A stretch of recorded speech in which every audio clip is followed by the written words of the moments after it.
Caio nos dá a deixa perfeita para a gente falar sobre outros pontos levantados pelas pesquisas. Já falamos aqui sobre o resultado geral da pesquisa Genial Quest e agora a gente vai ver os recortes que mostram intenção de voto em eleitorados específicos e nós separamos por região, né, Yuri? É isso, Márcio. Vamos mostrar aqui no nosso telão. Aqui a gente fez também a sequência aí das últimas semanas que a Genial Quest mediu. Aqui é a região sudeste, Sudeste, né? A região mais populosa do país, mais de 40% do eleitorado. E aí, não dá para dizer, quer dizer, não dá para dizer nada, é uma brincadeira aqui, mas não dá para dizer quem vai ganhar. O que dá para dizer é que é uma disputa muito acirrada voto a voto entre Lula e Bolsonaro, né, Guilherme? Vale primeiro agradecer vocês, porque a gente fica sempre com os votos, né, totais. O mais interessante é quando a gente abre os subgrupos. Então, assim, a CNN faz um trabalho excelente em ajudar a gente a entender onde está variando. E aí eu acho que é fundamental ressaltar, né? O Sudeste é a região mais populosa e é uma região onde o candidato do PT, né, assim, vem perdendo desde 2002. Então, a gente mostra também para esses estaduais, mas no Sudeste já dá para ver. Quando a gente pensa Minas Gerais, Lula tem uma pequena vantagem. Lula empatado com o Bolsonaro em São Paulo e um pouquinho atrás no Rio, essa combinação é o empate. Ou seja, o Sudeste é o lugar do empate. E aí a segunda região mais populosa é o Nordeste, onde aí sim o ex-presidente Lula tem uma vantagem muito grande. Ali está cristalizado. Ali está cristalizado. E que é o que a gente vai ter aqui também para mostrar. Só rapidamente, a gente mostrar aqui que os outros candidatos somados, a gente vem nessa linha aí dos 14%. E os 10 ali que não vão votar, os não votos que a gente chama. Ou não votam, ou brancos ou nulos, ou ainda estariam indecisos. Mas só para dizer de novo o que você mencionou, né, Guilherme? O quanto aqui no Sudeste tem esse espaço para tentar mudar voto dos outros candidatos, né? De que estão fora da disputa Lula e Bolsonaro, que são Ciro, Simone Tebet e por aí vai. Né? Existe um fato muito importante que em São Paulo, né, existe muito eleitor nem. Muitos tucanos, né, que votavam e gostam do Alckmin, mas não gostam do Lula.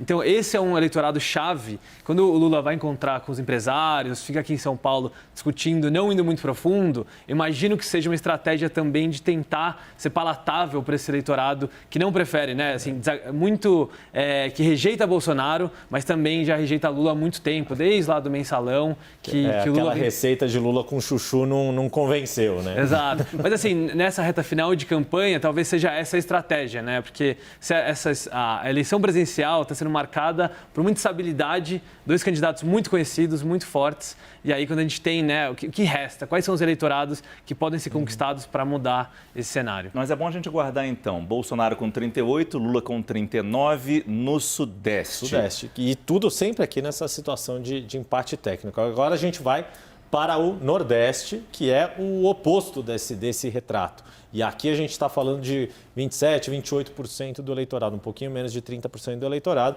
E aí é incrível como já havia uma vantagem bastante grande de Lula para Bolsonaro, 58 para 21 aqui no fim de agosto, quer dizer, começo da campanha oficial e com as propagandas já na rua, na verdade, e depois o quanto ele consegue ainda andar mais um pouquinho, chegando nos 65% da pesquisa de hoje. Enquanto Bolsonaro, que tinha uma expectativa de crescer nessa região, amparado pelo Auxílio Brasil, pela entrega da transposição do Rio-São Francisco, pela quantidade enorme de viagens que fez como presidente desde o ano passado, né? Se a gente for pegar a agenda presidencial, a quantidade de idas de Bolsonaro para diversos pontos da região Nordeste. Entrega de obras, né? Pequenas, mas entregas. Mas essas entregas relacionadas à transposição de São Francisco, cisternas, algumas questões de habitação, etc., tudo muito vinculado ao Ministério do Desenvolvimento Regional, mas não conseguiu provocar uma mexida tão forte.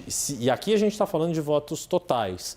Se a gente fizer uma conversão disso para votos válidos, esses 19% não devem ir muito acima ou até ficarem levemente abaixo dos votos totais, dos votos válidos que Bolsonaro registrou em 2018. Ou seja, 4 anos depois de governo, o ganho que se esperava da parte do governo nesse eleitorado não deu tão certo assim. Aqui, então, a gente percebe, as pessoas do Nordeste não estariam votando pelo bolso, estariam votando pela memória.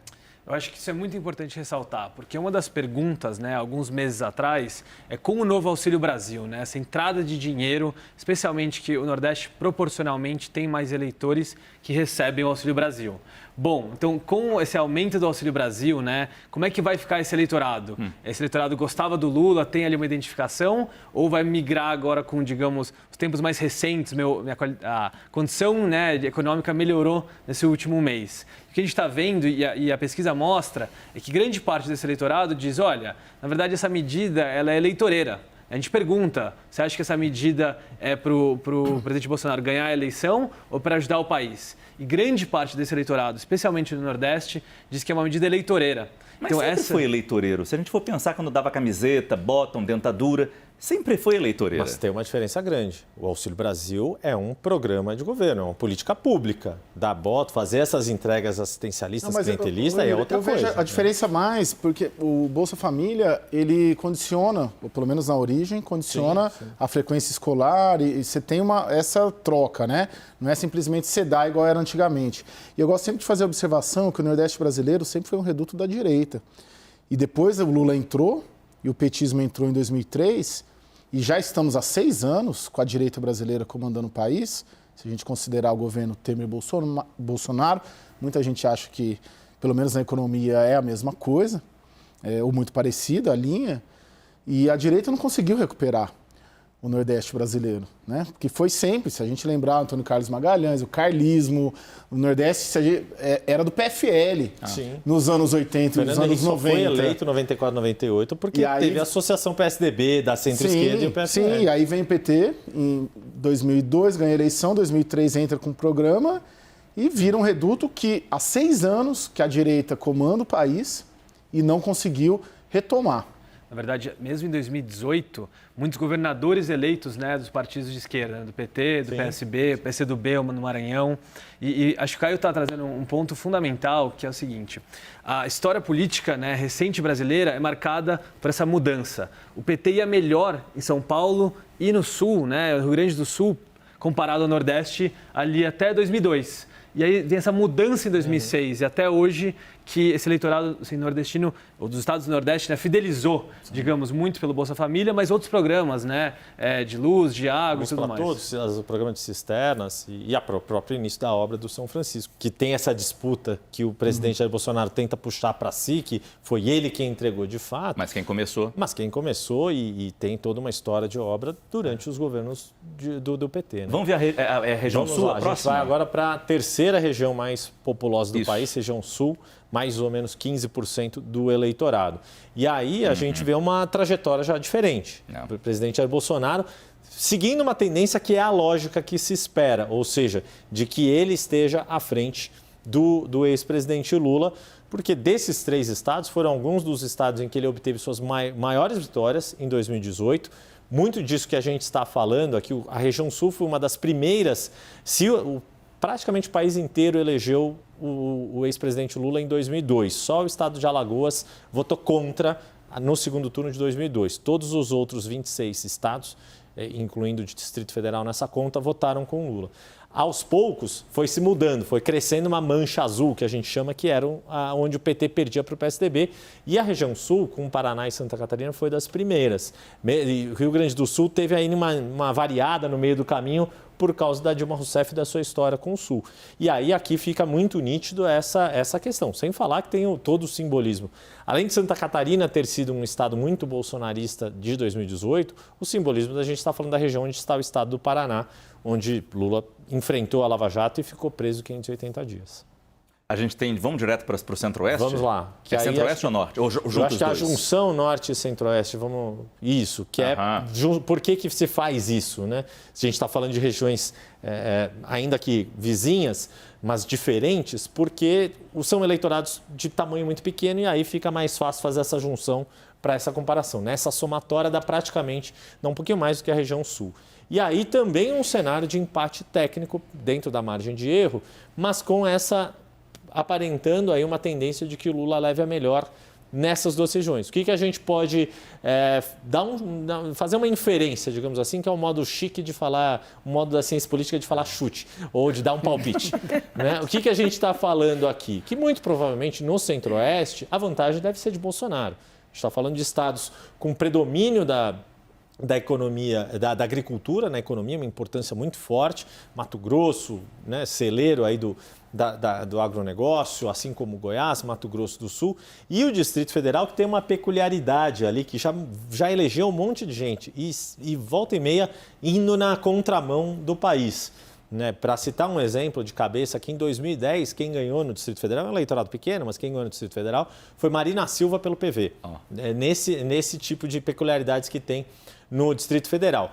E na região norte, o presidente Jair Bolsonaro conseguiu ir pegando aquela onda do antipetismo, começou lá em 2006 em alguns estados, também com força do agronegócio, como Rondônia, por exemplo, ou mesmo o Acre, que também tem alguma coisa ali da agricultura, da mineração, etc.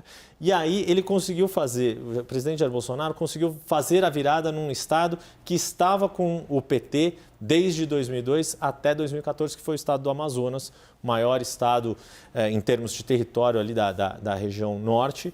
O único estado que continuou com o PT mesmo em 2018 foi o estado do Pará. Bom, é isso. Como você falou, Guilherme, não dá muito tempo de rodar o Brasil agora para tentar conquistar algum voto na região centro-oeste, no norte, no sul. É se concentrar no sudeste nesses poucos dias que faltam. Com certeza, né? A gente, de novo, assim, sabe que aqui é 15% do eleitorado, mais ou menos. Em São Paulo, na região sudeste, 43%, 42%, 43%. Ou seja, é muito diferente e o voto menos consolidado, mas nem, né? Nem Lula, nem Bolsonaro. Então, é o centro, né? Assim, de disputa hoje. Mas o Yuri ressaltou uma coisa muito importante, que é o sul do país, né? A região onde o presidente Bolsonaro leva uma vantagem muito por causa também do Paraná e Santa Catarina, né? Estados que são mais bolsonaristas do que... O Rio Grande do Sul tá em disputa. O Rio Grande do Sul tem uma tradição do PT lá e também muito antipetista, né? O Rio Grande do Sul bastante polarizado também. Mas vai ser interessante... Uma nova versão de Chimangos e Maragatos. Sim, mas vai ser interessante ver na apuração, no próximo domingo, o quanto que Bolsonaro se manteve estável ali, perdeu ou cresceu na região sul especificamente, que é tão forte para ele. Essa comparação nesses estados vai ser bem interessante. Muito provavelmente Santa Catarina deve manter a sua força, ninguém espera que mude muito o cenário. Paraná também ainda deve continuar, é um estado que tem que sempre foi muito difícil para o PT, embora já tenha tido senador, né? Gleisi Hoffmann foi senadora pelo estado do Paraná. E a grande questão é o Rio Grande do Sul por esse passado de já ter sido bem vermelho e ter ficado bem anti-vermelho nesses últimos 20 anos.